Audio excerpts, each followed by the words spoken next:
महादेव श्री शिवाय नमस्तुभ्यम। आज की वीडियो में हम लोग देखेंगे मोक्षदा एकादशी कब है, 11 दिसंबर को या 12 दिसंबर को।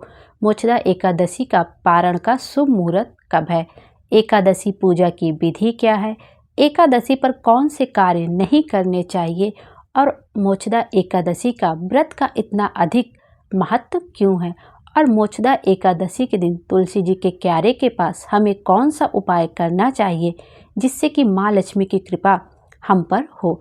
आइए सबसे पहले देख लेते हैं मोक्षदा एकादशी कब है। श्री कृष्ण गोविंद हरे मुरारी, हे नाथ नारायण वासुदेवा। जगत के पालनहार भगवान विष्णु और माँ लक्ष्मी को प्रसन्न करने के लिए मोक्षदा एकादशी तिथि को अधिक उत्तम माना जाता है। इस व्रत को मार्गशीर्ष माह के शुक्ल पक्ष की एकादशी तिथि पर किया जाता है। साथ ही जातक पूर्वजों की मोक्ष प्राप्ति के लिए यह व्रत भी करते हैं। धार्मिक मान्यता है कि व्रत को करने से पापों का नाश होता है। इसके अलावा साधक को संतान और धन की प्राप्ति होती है। इसी दिन श्री कृष्ण जी ने अर्जुन को गीता का उपदेश दिया था। इसी वजह से मोक्षदा एकादशी के दिन गीता जयंती का पर्व भी मनाया जाता है। आइए अब देखते हैं मोक्षदा एकादशी पर शुभ मुहूर्त कब से कब तक है। मार्गशीर्ष माह के शुक्ल पक्ष की एकादशी तिथि की शुरुआत बुधवार को 11 दिसंबर को सुबह 3:42 पर शुरू होगी। वहीं तिथि का समापन गुरुवार को 12 दिसंबर को रात्रि में 1:09 पर होगा। उदया तिथि के अनुसार इस बार मोक्षदा एकादशी का व्रत 11 दिसंबर को रखा जाएगा। तो इस तरह से 11 दिसंबर को मोक्षदा एकादशी का व्रत रखा जाएगा। अब जो लोग 11 दिसंबर को व्रत रखेंगे उनका पारण करने का समय क्या होगा वह भी देख लेते हैं, क्योंकि एकादशी का व्रत पारण जो किया जाता है उसे शुभ मुहूर्त पे करें, तभी हमें एकादशी का पूरा फल प्राप्त होता है। एकादशी व्रत का पारण गुरुवार के दिन 12 दिसंबर को किया जाएगा और जो पारण का शुभ समय होगा वो सुबह 7:05 पर शुरू होगा और सुबह 9:09 तक रहेगा। आइए अब देख लेते हैं कि कौन कौन सी एकादशी पर पूजा का शुभ मुहूर्त कब कब है। सबसे पहले जो शुभ मुहूर्त है वो अमृत काल में है। सुबह 9:34 से लेकर 11:03 के बीच है एक मुहूर्त, आप उसमें पूजा कर सकते हैं। दूसरा गोधूली मुहूर्त है, शाम के समय 5:22 से लेकर 5:50 के बीच तक का मुहूर्त, मतलब 5:22 से लेकर आप 5:50 के बीच पूजा अर्चना अच्छे से कर सकते हैं। इसके बाद 6:47 तक भी पूजा आप कर सकते हैं। मोक्षदा एकादशी की अब पूजा विधि भी देख लेते हैं। मोक्षदा एकादशी के दिन पूजा करने के लिए सुबह उठकर स्नान वगैरह कर लें। हो सके तो गंगा स्नान करें और यदि नहीं हो सकता है तो आप नहाने के पानी में थोड़ा सा गंगा जल मिलाकर स्नान कर लेते हैं, तो वह भी गंगा जी में स्नान करने के बराबर ही पुण्य फल प्राप्त होता है। इसके बाद साफ सुथरे वस्त्र धारण करें और व्रत का संकल्प लें। घर के मंदिर में पूजा अर्चना करें, दीप जलाएं और एक चौकी पर लकड़ी की चौकी ले, उस पर भगवान विष्णु की प्रतिमा हो, तस्वीर हो, उसके स्थापित करें। सुंदर वस्त्र बिछाकर पीले रंग का वस्त्र बिछा दें तो अति उत्तम, नहीं तो जो वस्त्र हो आप उसको बिछा सकते हैं। इसके बाद भगवान विष्णु का जल अभिषेक करें। इसके बाद भगवान विष्णु को पीले वस्त्र अर्पित करें। जनेऊ में आप हल्दी भिगो के भी आप जो है भगवान को जनेऊ समर्पित कर सकते हैं। कलावा वस्त्र के स्वरूप पर समर्पित कर सकते हैं, उस पर आप हल्दी की बिंदी लगा दीजिए। उसके बाद पीले फूल समर्पित करिए भगवान विष्णु को। रोली और अक्षत का तिलक लगाइए। जो अक्षत आप लेंगे चावल के दाने, उसको भी थोड़ा हल्दी से गीला कर लीजिए और पीले रंग का जो है उनको अक्षत लगाइए। आप थोड़ा सा हल्दी से गीला कर लेंगे तो वो पीले अक्षत बन जाते हैं। उसके बाद पीला भोग अर्पित करिए। एकादशी व्रत की कथा सुनिए और विष्णु सहस्त्र नाम मंत्र का पाठ करिए। इस तरह से आप मोक्षदा एकादशी की पूजा कर सकते हैं। ऐसे विधि विधान के साथ आप मोक्षदा एकादशी की पूजा कर सकते हैं। अब आपके मन में सवाल उत्पन्न हो रहा होगा कि हम अक्षत कैसे एकादशी के दिन अर्पित कर सकते हैं। तो जो चावल होते हैं उनको आपको ग्रहण नहीं करना है, लेकिन आप भगवान को तिलक कर सकते हैं।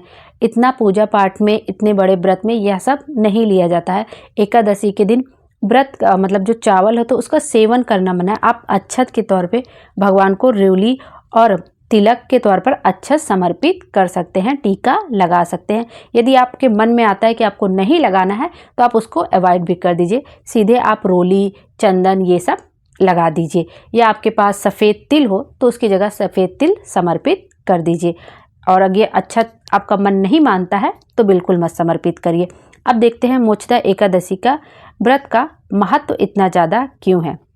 धार्मिक मान्यता है कि मोक्षदा एकादशी को भगवान विष्णु, माँ लक्ष्मी और श्री कृष्ण जी की पूजा करने से पापों का नाश होता है। साथ ही संतान प्राप्ति की कामना, धन प्राप्ति की कामना, विवाह की कामना आदि भी पूर्ण होती। इस दिन शंख, चक्र, गदाधारी भगवान विष्णु के चतुर्भुज स्वरूप की पूजा करने से पूर्वजों को मोक्ष तक पहुँचने में मदद मिलती है। मान्यता है कि जितना पुण्य हजारों वर्षों की तपस्या करने से मिलता है, उतना ही फल सच्चे मन से इस व्रत को करने से भी मिलता है। आइए अब देख लेते हैं मोक्षदा एकादशी के दिन भगवान विष्णु को ऐसा कौन सा भोग लगाना चाहिए जिससे कि वह हमारे ऊपर अधिक प्रसन्न हो। भगवान विष्णु को पीले रंग का भोग अवश्य लगाना चाहिए। आप केला लगा दीजिए, पीले रंग की कोई मिठाई हो वो लगा दीजिए, गुड़ हो गया, मुनक्का हो गया, चना मखाने की खीर हो गई, केसर की खीर, आप इन सब चीज़ों का भी भोग लगा सकते हैं। जो भी आपके पास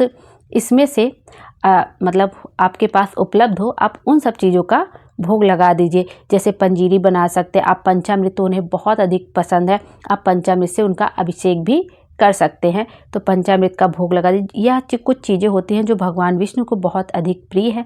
यदि आप एकादशी के दिन इनमें से कुछ भी चीज़ों का आप भोग लगाते हैं उनको, तो आपकी मनोकामना जरूर पूरी होती है।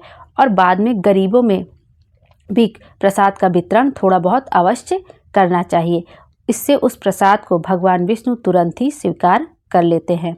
और एकादशी के दिन जब आप व्रत रहें तो कुछ नियमों का भी आपको ध्यान रखना चाहिए कि एकादशी के दिन आपको यह काम भूल से भी नहीं करना चाहिए। इस दिन चावल, तेल, लहसुन, प्याज आदि तामसिक भोजन का सेवन बिल्कुल नहीं करना चाहिए।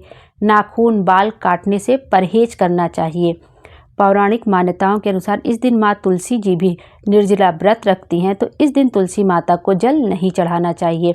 और दान, मोक्षदा एकादशी के दिन गर्म कपड़े, गुड़, अन्न, धन, कंबल, घी का दान करना चाहिए। इससे जीवन में उन्नति होती है और परेशानियों का अंत होता है। नौकरी व्यापार में प्रमोशन के योग बनते हैं।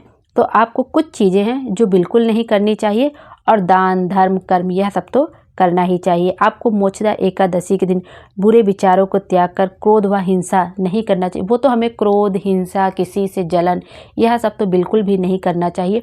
और इस दिन भूल से भी जब आप पंजीरी बनाते हैं या पंचामृत बनाते हैं या भगवान विष्णु कोई भी भोग लगाते हैं, तो आपको उसमें तुलसी माँ के पत्ते को जरूर रखना चाहिए, तुलसी दल को जरूर रखना चाहिए। लेकिन उस दिन भूल से भी तुलसी के पत्ते को नहीं तोड़ना चाहिए। आप ऐसा कर सकते हैं कि जो तुलसी माता झड़ के नीचे गिर जाती हैं, आप उसको उठा के उसका भोग लगा सकते हैं, या एक दिन पहले ही आप तुलसी माता के पत्ते को तोड़ लीजिए। और उसके बाद जब आप पंजीरी बनाइए, भगवान विष्णु का कोई भोग बनाइए, तो आप तुलसी दल समर्पित कर सकते हैं। लेकिन उस दिन तुलसी के पत्ते को भूल के भी नहीं तोड़ना चाहिए। और साथ ही साथ उस दिन कोई भी आपको कोई फूल, पत्ती, इन सब चीज़ों को तोड़ने से बचना चाहिए, क्योंकि उस दिन कहते हैं फूल पत्ती को तोड़ने से जितना हम पुण्य करने की कोशिश करते हैं, भगवान को माला चढ़ा के, फूल चढ़ा के, उससे ज़्यादा हम पाप बटोर लेते हैं। तो उस दिन नहीं तोड़ना चाहिए। आप एक दिन पहले ही फूल आपको चढ़ाना है, पीले रंग का फूल चढ़ाना है या जो भी आपको फूल चढ़ाना है, तो आप एक दिन पहले ही तोड़ लीजिए। जो कुछ भी आपको सामग्री समर्पित करनी है, एक दिन पहले ही तोड़ लीजिए।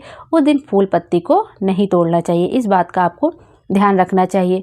और तुलसी माता के क्यारे के पास यह काम आपको अवश्य करना चाहिए कि आपको तुलसी माँ के क्यारे के पास घी का दीपक जरूर लगाना चाहिए और तुलसी जी की 21 बार परिक्रमा अवश्य करनी चाहिए। ऐसा करने से कहते हैं कि भगवान विष्णु जी की के साथ साथ माता लक्ष्मी की भी कृपा प्राप्त होती है, जिससे व्यक्ति के जीवन में सुख समृद्धि बनी रहती है। और तुलसी माता के पास तुलसी चालीसा का पाठ कर लीजिए, तुलसी जी की आरती कर लीजिए। जब आप विष्णु भगवान की पूजा वगैरह कर लीजिए अच्छे से, तो उसके बाद आपको एकादशी के दिन तुलसी माता का भी पूजन अवश्य करना चाहिए, क्योंकि भगवान विष्णु के साथ तुलसी माता का पूजन करने से हमारे जीवन में सुख समृद्धि बनी रहती है। तुलसी पूजन में आपको क्या करना चाहिए, उस दिन आप जल ना समर्पित करें, एक दीपक जला दें, 21 बार परिक्रमा कर लें, लाल चुनरी चढ़ा दें, नारियल है, फल फूल मिठाई जो भी आपको अर्पित करना है आप अर्पित कर दें। उसके बाद आप तुलसी चालीसा का पाठ कर लें और आरती से पूजा को समाप्त करें। तुलसी माता का आप आरती कर लें। ऐसा करने से कहते हैं कि जो हमारी सोई हुई किस्मत भी होती है वह भी जाग जाती है। तो जब हम इतने सच्चे दिल से एकादशी का व्रत रखेंगे तो साथ में हमें तुलसी माता का भी व्रत अवश्य, तुलसी माता का पूजन भी अवश्य ही करना चाहिए। आइए अब तुलसी माता की चालीसा का भी श्रवण कर लेते हैं। श्री तुलसी महारानी करूं विनय सिर नाय, जो मम हो संकट विकट दीजे मात नसाए। नमो नमो तुलसी महारानी, महिमा अमित न जाए बखानी। दियो विष्णु तुमको सन्मामा, जग में छायो सुयस महाना। विष्णु प्रिया जय जयति भवानी, तिहु लोक की हो सुख खानी। भगवत पूजा कर जो कोई, बिना तुम्हारे सफल न होई। जिन घर तव नहीं होए निवासा, उस पर करहीं विष्णु नहीं वासा। करे सदा जो तव नित सुमिरन, तिहके काज होए सब पूरन। कार्तिक मास महत्तम तुम्हारा, ताको जानत सब संसारा। तव पूजन जो करें कुंवारी, पावें सुंदर वर सुकुमारी। कर जो पूजन नित प्रति नारी, सुख संपत्ति से होए सुखारी। वृद्धा नारी करे जो पूजन, मिले भक्ति हो पुलिकित मन। श्रद्धा से पूजय जो कोई, भव निधि से तर जावें सोई। कथा भागवत यज्ञ करावें, तुम बिन नहीं सफलता पावें। छायो तप प्रताप जग भारी, ध्यावत तुम्हि सकल चितधारी। तुम्हि मात यंत्रन तंत्रन, सकल काज सिद्धि होवै क्षण में। औषधि रूप आप हो माता, सब जग में तव यश विख्याता।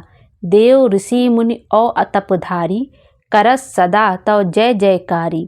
वेद पुराणन तब यश गाया, महिमा अगम पार नहीं पाया। नमो नमो जय जय सुख करनी, नमो नमो जय दुख निवारणी। नमो नमो सुख संपत्ति देनी, नमो नमो अघ काटन छेनी। नमो नमो भक्तन दुखहरनी, नमो नमो दुष्टन मद छेनी। नमो नमो भव पार उतारनी, नमो नमो परलोक सुधारनी। नमो नमो निज भक्त उबारनी, नमो नमो जन काज सवारनी। नमो नमो जय कुमति नवासनी, नमो नमो सुख उपजा वनी। जयति जयति जय तुलसी म्याई, ध्याऊँ तुमको शीस नवाई। निज जन जानि मोहि अपनाओ, बिगड़े कारज आप बनाओ। करऊँ विनय मैं मात तुम्हारी, पूर्ण आशा करहूँ हमारी। शरण चरण कर जोरी मनाऊँ, निस दिन तेरे ही गुण गाऊँ। करहूँ मात यह अब मुँह पर दाया, निर्मल होए सकल मम काया। मंगू मात यह वर दीजय, सकल मनोरथ पूर्ण कीजय। जनू नहीं कुछ नेम अचारा, क्षमहु मात अपराध हमारा। बरस मास करे जो पूजा, तम सम जग में और न दूजा। प्रथम ही गंगा जल मंगवावें, फिर सुंदर स्नान करावें। चंदन अक्षत पुष्प चढ़ावें, धूप दीप नैवेद्य लगावें। करे आचमन गंगा जल से, ध्यान करे हृदय निर्मल से। पाठ करे फिर चालीसा की, स्तुति करे मात तुलसा की। यह विधि पूजा करे हमेशा, ताके तन नहीं रहे कलेशा। करे मास कार्तिक का साधन, सोवे नित्र पवित्र सिद्ध हुई जाही। है यह कथा महासुखदाई, पढ़े सुने जो सो भव तर जाई। तुलसी मैया तुम कल्याणी, तुम्हरी महिमा सब जग जानी। भाव न तुझे माँ नित नित ध्यावें, गा गा कर माँ तुझे रिझावें। यह श्री तुलसी चालीसा पाठ करे जो कोई, गोविंद सो फल पावहीं, जो मन इच्छा होए। इस तरह से तुलसी चालीसा यहीं पर समाप्त होती है। आइए अब तुलसी माता की आरती का भी श्रवण कर लेते हैं। इससे हमें बहुत अधिक पुण्य फल की प्राप्ति होती है। तुलसी महारानी नमो नमो, हरि की पटरानी नमो नमो। धन तुलसी पूरण तप कीनो, शालिग्राम बनी पटरानी। जाके पत्र मंजरी कोमल, श्रीपति कमल चरण लपटानी। तुलसी महारानी नमो नमो, हरि की पटरानी नमो नमो। धूप दीप नैवेद्य आरती, पुष्पन की वर्षा बरसानी। 56 भोग छति सेव व्यंजन, बिन तुलसी हरि एक न मानी। तुलसी महारानी नमो नमो, हरि की पटरानी नमो नमो। सभी सखी मैया तेरो यश गावै, भक्ति दान दी जय महारानी। नमो नमो तुलसी महारानी, तुलसी महारानी नमो नमो, हरि की पटरानी नमो नमो। तुलसी महारानी नमो नमो। जय हो तुलसी मैया की। आपकी आरती, आपकी चालीसा, आपका पूजन करने वाले की सब मनोकामना पूरी करी और उसके जीवन में खुशियाँ ही खुशियाँ भर दीजिए। श्री शिवाय नमस्तुभ्यम। हर हर महादेव। भोले बाबा हम सब की मनोकामना पूरी करें और हमारे जीवन को खुशियों से भर दें। श्री शिवाय नमस्तुभ्यम। Thank you.